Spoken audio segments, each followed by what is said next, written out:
पता नहीं इन मर्दों की अक्ल कब ठिकाने आएगी। कब तक वे अपनी पत्नियों को गुलाम समझते रहेंगे। जमाना बदलता रहा, लोगों की जरूरतें बदलती रही। जमाना कहां से कहां पहुंच गया। लोग धरती से चांद तक पहुंच गए। धरती पर जगह कम पड़ने लगी तो चांद पर घर बनाने की सोचने लगे। पर मर्द समाज की सोच नहीं बदली। वही पुरानी घिसी पिटी आदिम सोच, वही स्वभाव, वही गलत हरकतें और वही दबदबा। खुद तो 10-10 औरतों के साथ कांटेक्ट रहेंगे, दोस्ती रहेगी, संबंध रखेंगे, हाट बाजार, पार्क, मॉल, बीच, रेस्टोरेंट, सिनेमा घर में घूमेंगे। लेकिन खुद की पत्नी गांव के देसी घी की तरह शुद्ध और पवित्र चाहिए। खुद की बीवी पर एक दाग भी नहीं होना चाहिए। क्या हुआ? यह सुबह सुबह किसे कोसे जा रही हो? तुम्हें कोस रही हूँ, और किसे कोसूंगी? दूसरे को कोसने की क्या जरूरत पड़ी है मुझे? पत्नी की जासूसी करना, उसका पीछा करना, उसकी सारी गतिविधियों पर नजर रखना, यही तो काम रह गया है तुम मर्दों का। खुद तो काम करेंगे नहीं, नाकारों की तरह घर में बैठे रहेंगे, पर कमाऊ पत्नियों का पीछा जरूर करेंगे। आंगन में झाड़ू लगा रही जयंती ने अपने पति प्रमोद की ओर देखते हुए व्यंग्य बाण चला दिए। पेट हल्का करने वॉशरूम जा रहे प्रमोद का मानो पैर भारी हो गया। वह ठिठक कर रुक गया, उसका प्रेशर रुक गया और उसका चेहरा सफेद पड़ गया। क्या हुआ? मेरी बात सुनते ही सुबह की बेला में तुम्हारे चेहरे पर ये 12 क्यों बज गए? जल्दी जाओ। झाड़ू लगा रही जयंती की नजरें प्रमोद पर चिपक गई और प्रमोद पसीना पसीना हो गया। उसके पैर जैसे वहीं जाम से हो गए। एकदम से उसके दिल की धड़कनें तेज हो गई। अरे, तुम्हें क्या हुआ? तुम क्यों जाते जाते रुक गए? मैं तुम्हारी बात नहीं, बल्कि मीरा की पति की बात कर रही हूँ। तुम टेंशन मत लो, जाओ, वरना तुम्हारा बीपी भी हाई हो जाएगा। अब तो पूरी बात सुने भी मेरा पेट भी हल्का नहीं होगा। प्रमोद ने छाती पर हाथ रखा और एक लंबी सांस ली। धड़कनों की रफ्तार थोड़ी कम महसूस हुई। अरे, वह मीरा है ना, शेखर की पत्नी, सरहुल में जिनसे तुम्हें मिलवाया भी था। जयंती ने प्रमोद को बताया। बैंक की नौकरी छोड़ दी कल उसने। कल ही शाम को फोन करके इसकी सूचना देते हुए मुझे बता रही थी। देर तक हिचक हिचक कर रोती रही थी बेचारी। क्यों? ऐसा क्या हो गया जो इतनी अच्छी भली सरकारी नौकरी छोड़ दी उसने? आजकल वैसे भी नौकरियां इतनी मुश्किल से लगती हैं, और उस पर फिर सरकारी नौकरी। प्रमोद ने धीरे से पूछा।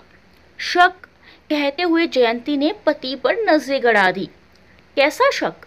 प्रमोद घबरा उठा। पत्नी के चाल चलन पर शक, जयंती ने जोड़ा। इस वजह से कोई नौकरी छोड़ देगा भला, और वो भी इतनी अच्छी भली सरकारी नौकरी? जरूर कोई खास बात होगी, तभी तो छोड़ी है। हाँ हाँ, खास बात ही थी। जयंती इस बार चीख पड़ी थी।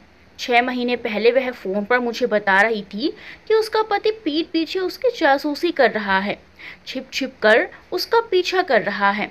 बैंक आकर किसी कोने में छिप कर बैठ जाता है।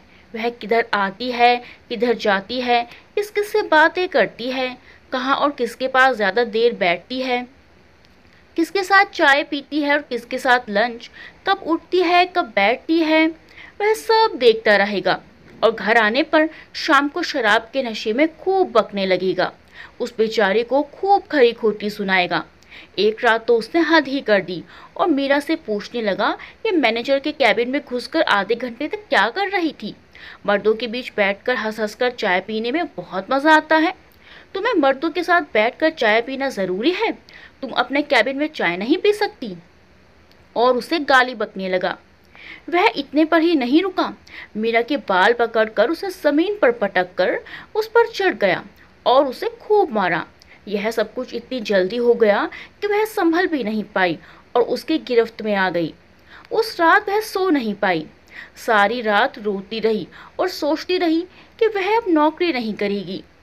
क्या फायदा जब अपना खुद का पति चरित्र पर इस तरह इल्जाम लगाता हो। इस जिल्लत भरी जिंदगी जीने से अच्छा है कि नौकरी ही छोड़ दे।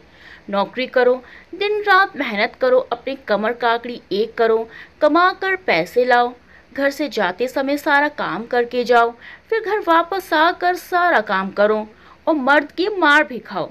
यह सब उससे नहीं होगा। पड़ोसन को देखकर पति लार टपकाए और पत्नी घूंघट से बाहर ना निकले। इस मानसिक विकलांग मर्द के साथ रहना नामुमकिन है। मीरा ने रात को ही 2 बार रिजाइन लेटर लिखा, पर दोनों बार फाड़ कर फेंक देना पड़ा। सामने सो रहे 2 साल के मासूम बेटे का चेहरा घूमे जा रहा था। नौकरी छोड़ देगी तो इसका भविष्य क्या होगा? इसका भविष्य तो बर्बाद हो जाएगा। मीरा के मुंह से यह सुनकर ही मेरा खून खौल उठा था। मुझे बड़ा गुस्सा आया। मेरे हिसाब से तो ऐसे पतियों के ऊपर गरम तेल उड़ेल देना चाहिए और उनको जलाकर मार देना चाहिए, जयंती ने कहा और फिर झाड़ू लगाने लगी। प्रमोद का प्रेशर काफी बढ़ गया था। कुकर की तरह पेट में बार बार सीटी बजने लगी तो वह वॉशरूम की तरफ दौड़ा। जयंती का यह रूप वह पहली बार देख रहा था। प्रमोद सोचने लगा, कहीं इसको शक तो नहीं हो गया, कहीं ये जान तो नहीं गई कि इसका भी पीछा किया जा रहा है। मेरी मती मारी गई थी जो उस रघु की बातों में आ गया। कमबख्त ने मुझे आग में कुदवा दिया। भाभी पर नजर रखो, कहाँ आती है, कहाँ जाती है, क्या करती है। बड़े बाबू और उनके संबंधों को लेकर ऑफिस में बड़े गर्मागर्म चर्चे हैं। रघु ने यह बड़े आत्मविश्वास के साथ कहा था। ना मैं उसकी बातों में आता और न आज वॉशरूम में इस तरह मुंह छुपा कर बैठना पड़ता मुझे। प्रमोद वॉशरूम में सोच रहा था। प्रमोद रघु की बातों में आकर पिछले 1 महीने से अपनी पत्नी जयंती का पीछा कर रहा था। जयंती को इस बात की खबर तक न थी। वह हर दिन समय पर ऑफिस पहुंचती और अपने काम पर लग जाती थी। राजेश बाबू जो उसके बॉस थे, वह उसे जो भी काम सौंपते वह खुशी खुशी पूरा करने में लग जाती थी। वह अपना सारा काम बड़ी लगन और निष्ठा से करती थी।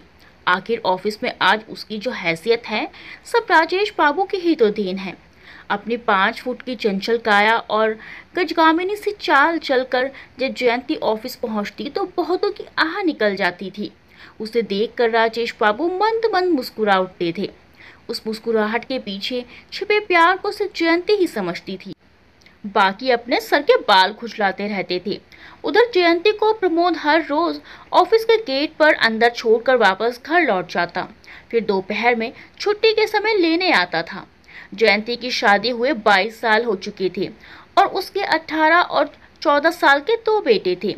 जिंदगी के कितने मौसम बीत गए, पर उसके पति प्रमोद को ने ग्लोरिया कैंटीन में चाय पीते कभी किसी ने देखा, न कभी वह बसंती के होटल में घुगनी चौप खाते मिला।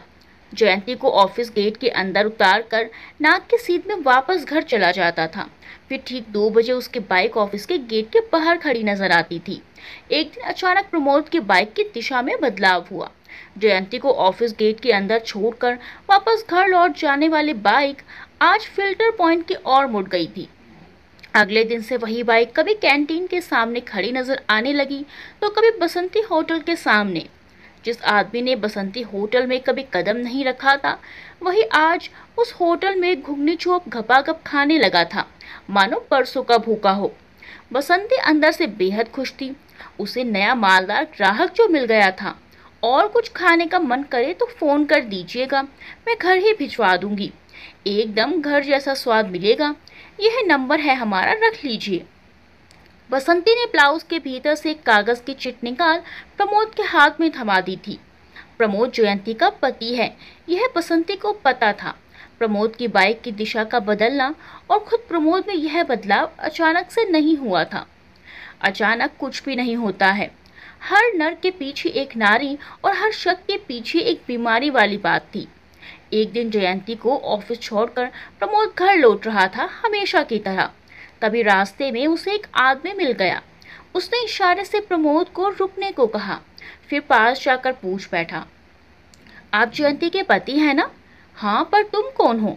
मेरा नाम रघु है। क्या बात है? भैया, भाभी पर थोड़ी नजर रखो। बड़े बाबू राजेश और उनके संबंधों को लेकर ऑफिस में बड़े गर्मागर्म चर्चे हैं, इसीलिए थोड़ा संभल कर। क्या बकते हो? सुबह सुबह पीली है क्या? होश में तो हो। प्रमोद ने रघु का कॉलर पकड़ लिया। मेरी पत्नी के बारे में ऐसी बात कहने की तुम्हारी हिम्मत कैसे हुई? रघु ने अपना कॉलर छुड़ाते हुए कहा। मैं तो होश में ही हूँ भैया, लेकिन जब सच्चाई जान लोगे तो तुम बेहोश हो जाओगे। इसीलिए कह रहा हूँ, आप मुझे अपना शुभचिंतक ही समझिए। अगर यह बात झूठ निकली तो तुम्हें ढूंढ कर पीटूंगा, छोड़ूंगा नहीं, याद रखना। जरूर पीटना, पर पहले अपनी पत्नी का पता करो। इसी के साथ रघु ठिसक लिया था। आज वह बेहद खुश था। महीनों से मन में जो गुबार था वह बाहर निकल गया था। आज उसने उस बात का बदला ले लिया था। दरअसल एक दिन सुबह रघु जयंती को कह बैठा था, मैडम, कभी कभी आप बहुत जल्दी आ जाती हैं, कोई खास काम रहता होगा। ऑफिस में रघु की पत्नी के बारे में सभी को पता था। रघु हर औरत में अपनी पत्नी का सा रूप देखने की ख्वाहिश लिए घूमता था। इसीलिए कभी कभी उसे करारा जवाब मिल जाता था, तुम अपनी औकात में रहो और दूसरों की जासूसी करना छोड़कर अपनी पत्नी की निगरानी करो। आइंदा से मेरे साथ कोई ऐसी वैसी हरकत की तो मुझसे बुरा कोई नहीं होगा, समझे तुम। जयंती का यह उसी तरह का एक ताना था जैसे महाभारत में एक प्रसंग में द्रौपदी ने दुर्योधन से कहा था कि अंधे का बेटा अंधा ही होता है। बाकी महाभारत का तो पता ही है आपको। वह शकुनी था और यहाँ रघु शकुनी बनना चाह रहा था। प्रमोद सोच में पड़ गया पर किसी नतीजे पर पहुंच नहीं सका। उसने रघु को तलाशा। पता चला कि पिछले 2 दिनों से वह काम पर नहीं आ रहा था। यह भी पता चला कि रघु ऑफिस का चपरासी है और एक नंबर का पियक्कर भी। उसकी खुद की पत्नी उसके बस में नहीं है। गांव में रहती थी तब उसने अपने 2 देवरों को अपने जाल में फंसा रखा था। रघु शराब पीकर रात भर आंगन में पड़ा रहता था। कुछ कहने पर पत्नी उसे देवरों से दौड़ा दौड़ा कर पिटवाती थी। शहर आने पर देवरों का संग छूटा, पर यहाँ भी उसने एक बॉयफ्रेंड रख लिया था। कमाई खाए पति की, अंगूठा चूसे पड़ोसी का, बस वही हाल था। उस दिन के बाद से ही प्रमोद कुछ उखड़ा उखड़ा सा रहने लगा था। जयंती को ऑफिस में छोड़ वापस घर जाने का सिलसिला उसने तोड़ दिया था और ऑफिस कैंपस के बाहर 4 दीवारी से सटे गुलमोहर तो कभी लिपस्टिक के पेड़ों पर बंदर की तरह चढ़कर बैठ जाता और ऑफिस के बरामदे की ओर बुगले की माफिक टकटकी लगाए छिपकर देखता रहता था। लोग प्रमोद की ओर देखते और हंसते हुए आगे निकल लेते। उसे भ्रम होता कि कोई उसे नहीं देख रहा है। उल्टा वह लोगों को अपनी ओर देखते हुए पाकर खुद को पेड़ की डालियों में छिपाने की नाकाम कोशिश करने लगता था। ऑफिस आ रहे करमचंद बाबू ने एक दिन प्रमोद से कहा, हर रोज बंदरों की तरह पेड़ पर चढ़कर क्या देखते हो? तुम अपने काम से मतलब रखो ना। कौन क्या कर रहा है उससे तुम्हारा क्या लेना देना। अपना रास्ता नापो। एक बार तो प्रमोद छुंछला उठा था। क्या हुआ सर? मूड उखड़ा हुआ सा लग रहा है, सामने से आ रहे सफाई मजदूर पूरन राम ने पूछा। अजीब सनकी लगता है। कौन? वह जो पेड़ पर चढ़ा हुआ है। उसे मैं कभी कभी कैंटीन की तरफ भी घूमते हुए देखता हूँ। एक दिन रघु के साथ बैठकर कैंटीन में चाय पीते भी देखा था, पर कभी खुश नहीं लगता है। जाने क्या क्या सोचता रहता है। तब तो रघु जानता होगा इसे। जानता तो होगा, पता लग जाएगा कि कौन है। दूसरे दिन जब प्रमोद जयंती को ऑफिस में छोड़कर घर लौट रहा था तो वहीं गेट के सामने झाड़ू लगाते पूरन राम ने उसे देख लिया और जब वह चला गया तो लपक कर पूरन राम जयंती के सामने आकर पूछ बैठा, जयंती मैडम, वह आदमी जो आपको छोड़कर गया है क्या आपका आदमी है? हाँ, पर क्यों? अगर यह जयंती मैडम का पति है तो फिर वह औरत कौन थी जो उस दिन इस आदमी के हाथ पर हाथ रखे मेघदूत सिनेमा घर के अंदर हंसते हुए जा रही थी? पूरन राम सोचने लगा। क्या हुआ? किस सोच में पड़ गया तू? नहीं, कुछ नहीं हुआ मैडम। एक आदमी कितने रंग बदल सकता है वही सोच रहा था। इसी से मिलता जुलता एक आदमी है जो पिछले कुछ दिनों से उधर बाहर के सामने वाले पेड़ों पर चढ़कर ऑफिस के बरामदे की ओर ताकता रहता है। कल करमचंद बाबू ने टोका तो उससे लड़ बैठा था। मैं समझा वही था। सिनेमा घर वाली बात पूरन राम ने छिपा ली। अरे नहीं, यह मेरा पति है। वह ऐसा क्यों करेंगे? कोई दूसरा होगा। जयंती ने यह बात पूरन राम से बड़ी सफाई से कह तो दी, लेकिन खुद किसी गहरी सोच में पड़ गई कि अगर वह प्रमोद ही है तो ऐसा क्यों कर रहा है। यह जान लेना जयंती के लिए बहुत जरूरी हो गया। पूरन राम वाली बात की जयंती ने प्रमोद से चर्चा तक नहीं की और मन ही मन एक योजना बना डाली। उधर इतने दिन माथा खपाने के बाद भी प्रमोद को जब कोई सुराग हाथ नहीं लगा तो वह सब्र खो बैठा और एक दिन उसने ऑफिस में ही धावा बोल दिया। तकरीबन 22 साल से जयंती को लाने और ले जाने का काम करने वाले प्रमोद ने कभी उसके ऑफिस पे कदम नहीं रखा था उस दिन अचानक आधा घंटा पहले अपने ऑफिस में पति को आया देखकर जयंती एकदम से चौंक उठी थी। उस घड़ी वह राजेश बाबू के साथ किसी जरूरी काम में लगी हुई थी। जयंती के मुंह से निकल पड़ा, क्या हुआ इस तरह अचानक से? एक जरूरी काम से मुझे एक जगह जाना है, सोचा तुम्हें घर छोड़ता जाऊं। जयंती ने राजेश बाबू की ओर देखा। राजेश बाबू बोल पड़े, ठीक है, कोई जरूरी काम होगा तुम जाओ, यह काम हम लोग कल पूरा कर लेंगे। जयंती ने अपना हैंडबैग उठाया और ऑफिस से निकल गई। इस बात को बीते अभी महज 2 दिन ही हुए थे। तीसरे दिन 10:30 बजे प्रमोद फिर ऑफिस में घुस गया। तब जयंती और राजेश बाबू दोनों चाय पी रहे थे और थोड़ी दूरी पर मंजूबाई भी बैठी चाय पी रही थी। मंजूबाई ऑफिस में चाय पिलाने का काम करती थी।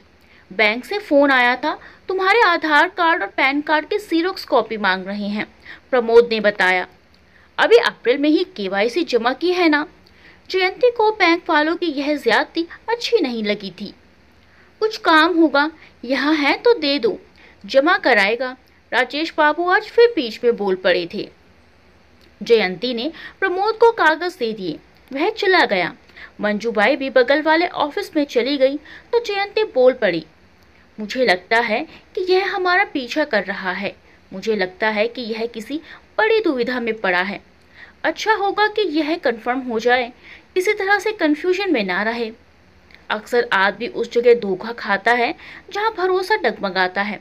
प्रमोद को जयंती और राजेश बाबू को लेकर इश्क विश्क का कोई सबूत नहीं मिला था, जिसके चलते वह अपना सब्र खो बैठा था। तब एक रात उसने जयंती पर सीधा हमला कर दिया, तुम उस जगह से ट्रांसफर ले लो। राजेश बाबू के साथ तुम्हारा काम करना मुझे बिल्कुल भी अच्छा नहीं लगता है। टेबल के नीचे पैर पर पैर फंसाकर कोई काम करता है भला? दीवार की भी आंखें होती हैं जयंती। और कुछ? जयंती ने अपने उमड़ते जज्बातों को जबरन रोकते हुए कहा, उनके साथ मैं 22 साल से काम कर रही हूँ। तुम्हारे मन में इस तरह का घिनौना ख्याल भी कैसे आ सकता है?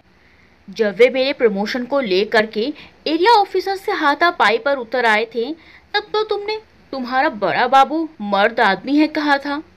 उन्हीं की वजह से आज तक ऑफिस में किसी की मेरी तरफ आंख उठाकर देखने की भी कभी हिम्मत नहीं हुई, और तुम कहते हो कि मैं उनके साथ काम करना छोड़ दूं? कभी नहीं। जयंती चीख ही पड़ी थी। इसके बाद जयंती ने करवट बदल ली और सो गई। प्रमोद कमरे से बाहर निकल गया, पर जयंती टस से मस नहीं हुई। प्रमोद अभी तक वॉशरूम से बाहर नहीं निकला था। यह देखकर जयंती ने जोर से आवाज लगाई, अरे अब क्या वहां से सोकर रात की नींद पूरी करनी है? सॉरी जयंती, सामने आकर प्रमोद बोला, तुम सही थी, मैं गलत साबित हो गया। मैं पिछले 1-1.5 महीने से तुम्हारा पीछा कर रहा था, मालूम है मुझे। मैं रघु चपरासी के बहकावे में आ गया था। मैं बेहद शर्मिंदा हूँ। प्रमोद पछाड़ खाए पहलवान की तरह चित्त हो गया था। जब तुम्हें सब कुछ मालूम हो चुका था तो भी कभी विरोध क्यों नहीं किया? विरोध गलत नीतियों का किया जाता है, पर जिसकी सोच ही गलत हो, जिसे अपनी पत्नी पर भरोसा ही ना हो, जो गैर औरत के साथ सिनेमा घर में जाता हो, वैसे नियत वाले आदमी का विरोध क्या करना? उससे तो छुटकारा पा लेना ही बेहतर है। फिर तुम तो खुद भ्रमित आदमी हो। मैं हैरान हूँ कि इतने सालों से तुम्हारे साथ बिस्तर साझा करती रही और तुम्हें जान ना पाई। अब जब तुम्हारी असलियत सामने आ चुकी है, तब तुम्हारे शक के चक्कर में मैं अपना जीने का अंदाज क्यों बदल लूँ? तुम कितनी अच्छी हो जयंती डार्लिंग, मुझे माफ़ी दे दो। दूर रहो, यह हक अब तुम खो चुके हो। जयंती ने प्रमोद को झिड़क दिया। 22 साल के हमारे गाढ़े प्यार को तुमने गंदे नाले में बहा दिया। जयंती का पति छिप छिप कर उसका पीछा कर रहा है। इस शब्द ने मुझे अपने ही ऑफिस ने बदनाम करा दिया।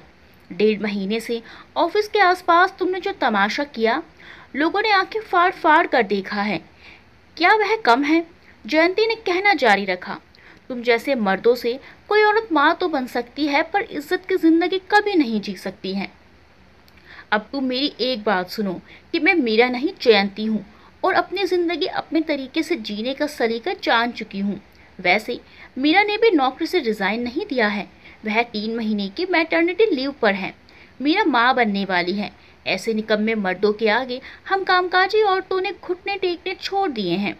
हमें अपनी जिंदगी कैसे जीनी है, वह तरीका हमें समझ में आ चुका है। हर बार पत्नी ही अग्नि परीक्षा क्यों दे, मर्द क्यों नहीं देता? आखिर एक जिस्म के लिए औरतें कब तक मर्दों के जुल्म सहेंगी? आखिर कब तक? बाबूजी, आप माँ का पीछा कर रहे थे, अपनी ही पत्नी की जासूसी करने लगे थे। हमने कभी सोचा भी नहीं था कि एक दिन आपका यह रूप भी देखना पड़ेगा। एक आवाज ने जयंती और प्रमोद को चौंकाया। देखा कि बड़ा बेटा बगल के कमरे के दरवाजे की ओट में छिपकर जाने कब से उन दोनों की बातें सुन रहा था। उसे भी अपने पिता की यह सब हरकत जानकर बिल्कुल भी अच्छा नहीं लगा था। दोस्तों, हर काम काज में महिला गलत नहीं होती, इसीलिए किसी भी महिला के चरित्र पर उंगली उठाने से पहले अच्छी तरह जांच पर रख लें। पति पत्नी का रिश्ता बड़ा ही प्यारा परंतु एक नाजुक धागे से बंधा होता है, इसीलिए किसी तीसरे इंसान के बहकावे में आकर कभी भी अपने रिश्ते की मजबूत नींव को कमजोर ना करें, क्योंकि शक एक ऐसी गंदी बीमारी है जो अच्छे से अच्छे रिश्ते को भी दीमक की तरह खा जाती है। इसीलिए एक दूसरे पर अटूट विश्वास करना सीखें। दोस्तों, कहानी के बारे में अपने विचार कमेंट्स में बताएं। वीडियो को लाइक करना बिल्कुल ना भूलें। मिलते हैं अगली वीडियो में अच्छी सी कहानी के साथ। तब तक के लिए बाय बाय।